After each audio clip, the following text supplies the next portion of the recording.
for the ban. See Sickman of Europe. The label of Sickman of Europe is given to a European country experiencing a time of economic difficulty or impoverishment. The term was first used in the mid-19th century to describe the Ottoman Empire, but has since been applied at one time or another to nearly every other major country in Europe. Origin: John Russell in 1853, in the run-up to the Crimean War, quotes Nicholas I of Russia as saying that the Ottoman Empire was a sick man, a very sick man, a man who has fallen into a state of decrepitude, or a sick man, gravely ill. It is not easy to determine the actual source of the quotation. The articles cited above refer to documents held or communicated personally. The most reliable, publicly available source appears to be a book by Harold Templey, published in 1936.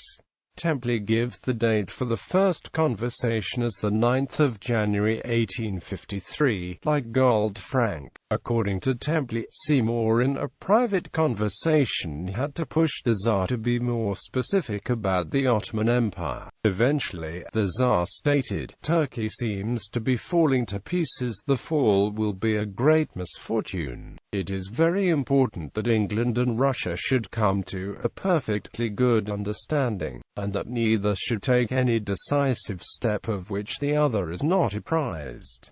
And then, closer to the attributed phrase, "We have a sick man on our hands, a man gravely ill. It will be a great misfortune if one of these days he slips through our hands, especially before the necessary arrangements are made." Showing the disagreement between the two countries on the Eastern question, it is important to add that the British ambassador G.H. Seymour agreed with Tsar Nicholas's diagnosis, but he very deferentially disagreed with the Tsar's recommended treatment of the patient. He responded, "Your Majesty is so gracious that you will allow me to make one further observation. Your Majesty says the man is sick. It is very true, but your Majesty will deign to excuse me if I remark that it is the part of the generous and strong man to treat with gentleness the sick and feeble man." Templey then asserts the sicklinesses of Turkey obsess Nicholas during his whole reign. What he really said was omitted in the Blue Book from a mistaken sense of decorum. He said not "the sick man," but "the bear dies." The bear is dying. You may give him musk, but even musk will not long keep him alive.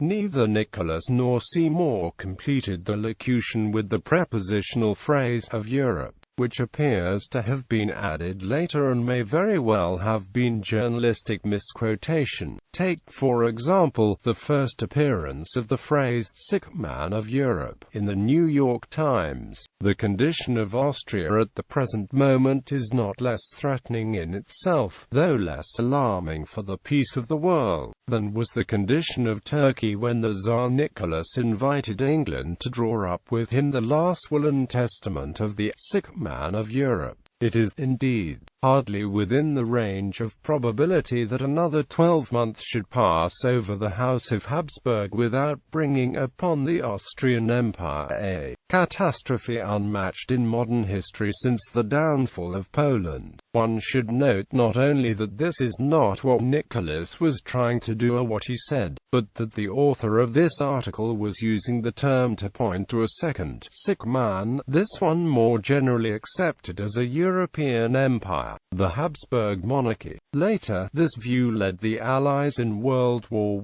I to underestimate the Ottoman Empire, leading in part to the disastrous Gallipoli campaign. However, the sick man eventually collapsed after defeat in the Middle Eastern theater of World War I. Post-World War I usage. Since the inception of the phrase, virtually every European country, at one point or another, has been referred to as the sick man of Europe. Throughout the 1970s, the United Kingdom was sometimes called the "sick man of Europe" by critics of its government at home, because of industrial strife and poor economic performance compared to other European countries, culminating with the winter of discontent of 1978–9. In the late 1990s, the press labeled Germany with this term because of its economic problems, especially due to the costs of German reunification after 1990, which were estimated to amount to over €1.5 trillion.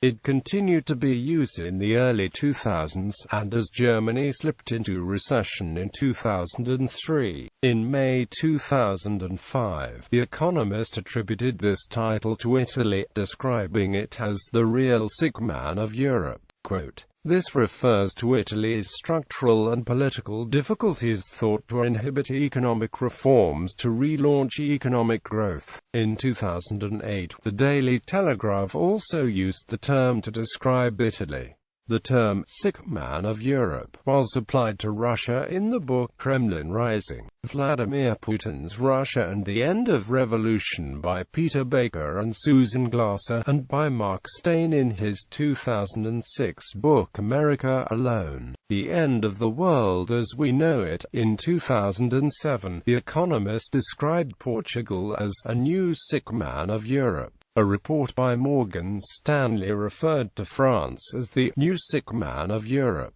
Quote, "This label was reaffirmed in January 2014 by European newspapers such as The Guardian and Frankfurter Allgemeine. They justified this with France's high unemployment, weak economic growth and poor industrial output." In July 2009, the nickname was given by Euractiv to Greece due to the 2008 Greek riots, rising unemployment and political corruption, bureaucracy and inefficiency.